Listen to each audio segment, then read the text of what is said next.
Anggota Dewan Gubernur Federal Reserve, atau The Fed, Christopher Waller, memperingatkan kemungkinan resesi di Amerika Serikat. Dia menggarisbawahi peningkatan pemutusan hubungan kerja atau PHK. Dilansir dari The Telegraph, Waller mendukung pemangkasan suku bunga The Fed pada Desember tahun 2025 untuk menggenjot ekonomi AS. Menurut laporan dari firma penempatan kerja Challenger, Gray dan Christmas, PHK di perusahaan besar AS melonjak 65% tahun ini dibandingkan dengan tahun 2024. Angka PHK bulan lalu merupakan yang tertinggi sejak tahun 2003. Perusahaan-perusahaan yang mengonfirmasi PHK besar-besaran pada akhir Oktober termasuk Amazon yang memberhentikan 14.000 pekerja. Kemudian ada Paramount yang memberhentikan 1.000 staf, dan Peritel Target yang memangkas jumlah karyawannya sebanyak 1.800 orang. Menurutnya dengan kondisi pasar tenaga kerja yang seimbang, pemangkasan tidak dibutuhkan dan inflasi pun tampaknya akan tetap di atas.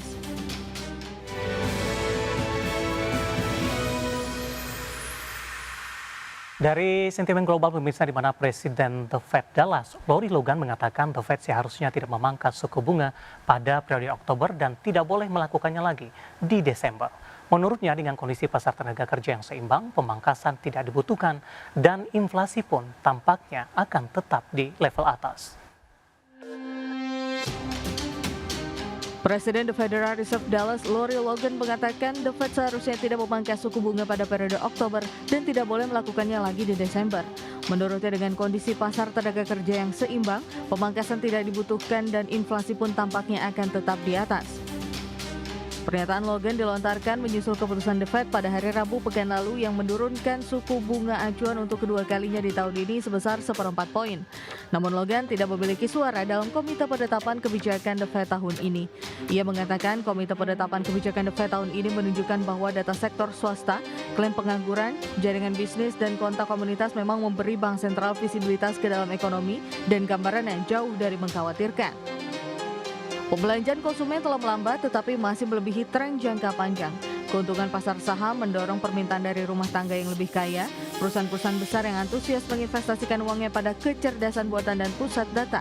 Rumah tangga berpenghasilan rendah dan perusahaan-perusahaan kecil bernasib lebih buruk baik tetapi masih stabil. Meski demikian, Logan mengatakan bahwa ia mendukung keputusan The Fed untuk menghentikan menyusutkan neraca keuangannya dengan mengatakan bahwa kenaikan suku bunga pasar uang yang tinggi menunjukkan neraca keuangan yang lebih dekat dengan ukuran normalnya. Berbagai sumber IDX Channel.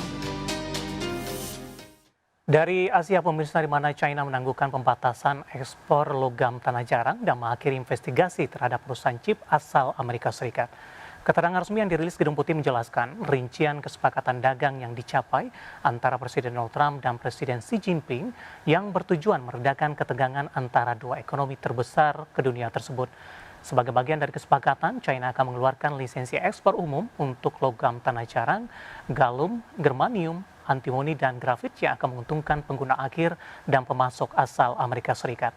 Di mana langkah ini secara efektif mencabut pengendalian ekspor yang diberlakukan Beijing pada April 2025 dan Oktober 2022. Selain itu, China juga sepakat menghentikan penyelidikan anti-monopoli dan anti-dumping terhadap sejumlah perusahaan chip asal Amerika termasuk Nvidia dan Qualcomm. Sebagai imbalan, Washington akan menunda penerapan sebagian tarif timbal balik terhadap China selama 1 tahun dan membatalkan rencana penerapan tarif 100% terhadap ekspor China ke Amerika yang semula dijadwalkan pada November 2025. Pemerintah Amerika juga akan memperpanjang masa berlaku pengecualian tarif berdasarkan Section 301 hingga 10 November 2026.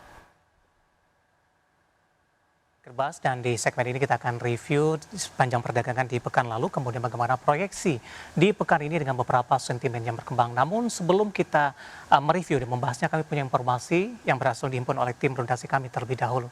Dan pemirsa, indeks harga saham gabungan atau IHSG ditutup lemah terbatas usai menguat ke level 8.200-an di penutupan perdagangan Jumat pekan lalu. Di mana pelemahan indeks harga saham gabungan terpangkas ditopang saham BBRI yang menguat dan mencatat bobot di 11,59 indeks poin ke penguatan IHSG. Indeks harga saham gabungan atau IHSG ditutup melemah 0,25% di level 8.163,87 di akhir perdagangan Jumat. Secara intraday, IHSG sempat menguat ke level 8.215,546. Indeks sektoral dengan kenaikan terbesar sektor infrastruktur naik 1,13%, sektor transportasi menguat 0,57%, dan sektor barang konsumen siklikal melaju di 0,32%. Sementara sektor perindustrian turun 1,50%, sektor properti dan real estate melemah 1,17%, dan sektor kesehatan turun 0,96%. Saham yang jadi pemberat IHSG diantaranya saham BMRI ditutup melemah 1,67% di level Rp4.720 per saham, berkontribusi minus 7,03 indeks point. Saham DSSA ditutup melemah 2,11% di level Rp84.575 per saham, berkontribusi minus 7,03 indeks point. Saham dari grup Prayogo Pangestu BRPT ditutup melemah 2,54% di level Rp3.450 per saham. Beratkan IHSG minus 5,62 indeks point. Saham ASII ditutup melemah 1,99% di level Rp6.150 per saham, berkontribusi minus 5,57 indeks point. Dan saham TLKM ditutup melemah 1,23% di level Rp3.210 per saham. Dan beban IHSG minus 4,58 indeks point. Sementara di tengah koreksi IHSG, saham BBRI melesat naik 1,79% ke level Rp3.980 per saham dan menjadi penopang utama IHSG dengan mencatat bobot 11,59 indeks point.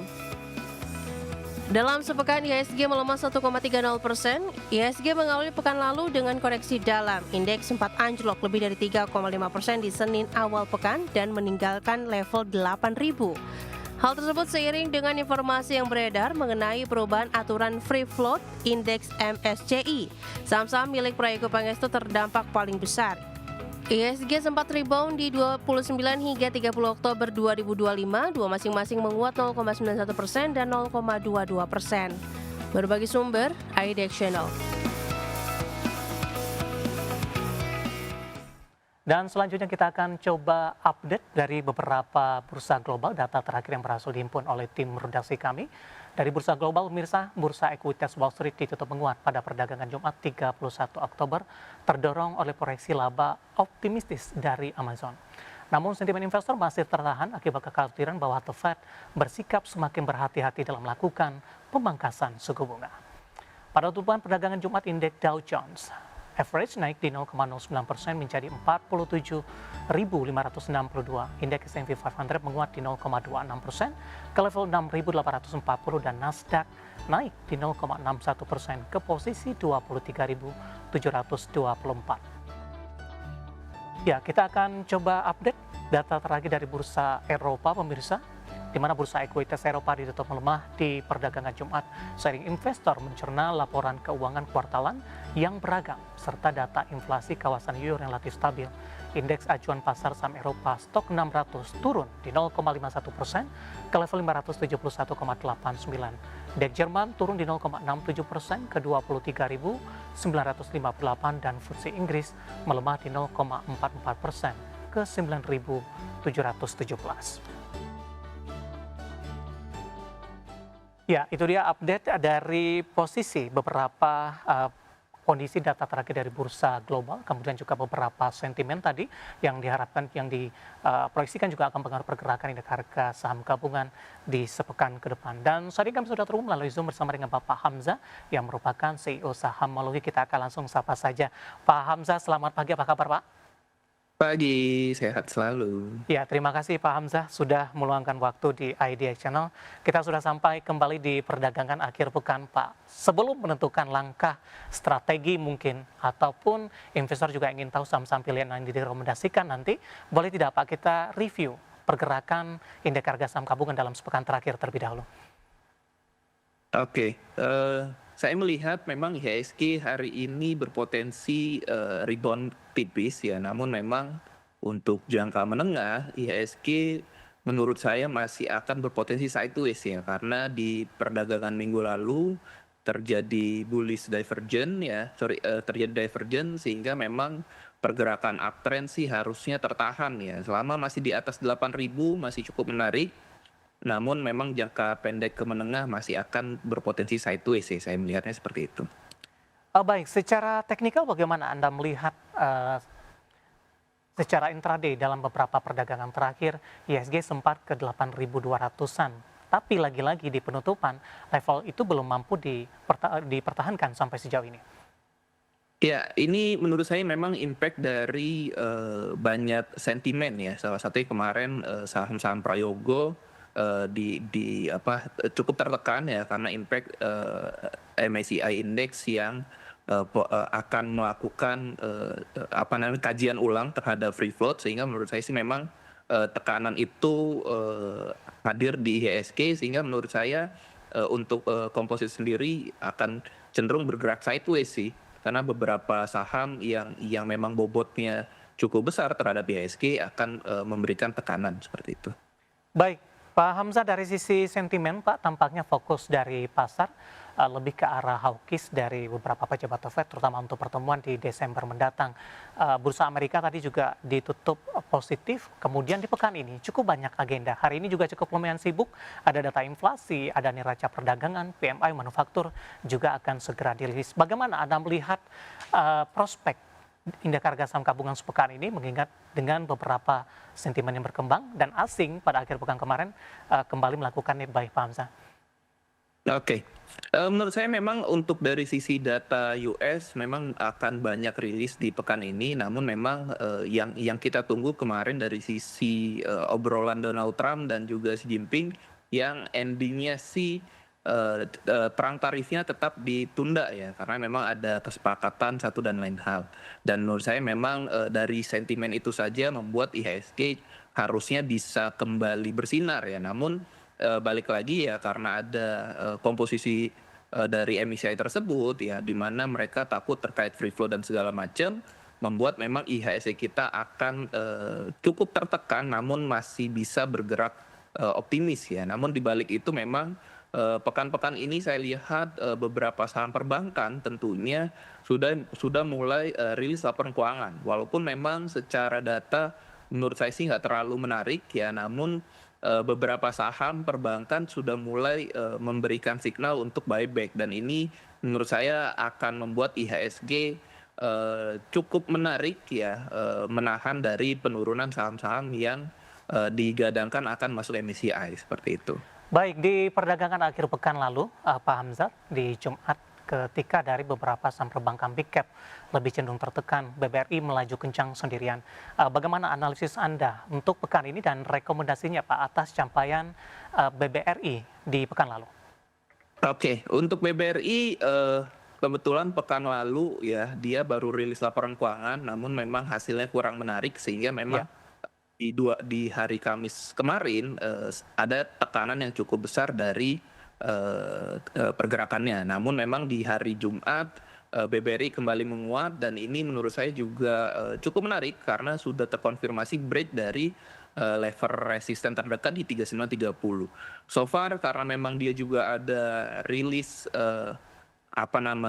rilis dari sisi buyback ya, ini juga dorong BBRI kembali menguat ya. Paling tidak menurut saya selama masih bertahan di atas 3930 harusnya BBRI masih bisa menguat hingga level 4200-an. Baik, update terbaru Pak, ini pra pembukaan BBRI sudah melesat di 1,76%, sudah berada di atas level 4.000-an kembali. Bagaimana analisis dan rekomendasi Anda di tengah penguatan yang terjadi setelah sempat tertekan ke 3.800-an di awal pekan lalu? Oke, ya tadi seperti yang saya sampaikan ya, untuk BBRI ini memang selama dia bertahan di atas level 4.000, dia bisa menguat ke 4.200, ditambah hari ini juga terjadi open gap up ya, ini respon positif terhadap perbankan ya, dimana tadi memang kalau dari sisi fundamental cukup oke, namun realisasinya menurut saya masih kurang optimal ya. Tapi untuk jangka pendek ke menengah harusnya masih bisa menguat hingga level 4.200. Bahkan kita tunggu apakah dia bisa break di level 4.300. Baik, singkat saja Pak sebelum jeda, buy di level berapa dengan posisi pembukaan hari ini? Oke, untuk hari ini bisa buy on weakness di 4.030 Ya. dengan catatan stop loss di 3970, target masih sama di swing di level 4.200 hingga 4.210-an. Baik, Pak Hamzah, menarik, kita akan jeda terlebih dahulu. Nanti kita akan coba lihat saham-saham pilihan yang Anda rekomendasikan dan sekaligus update pembukaan perdagangan di sesi pertama pada pagi ini. Dan pemirsa, kami akan segera kembali sesaat lagi.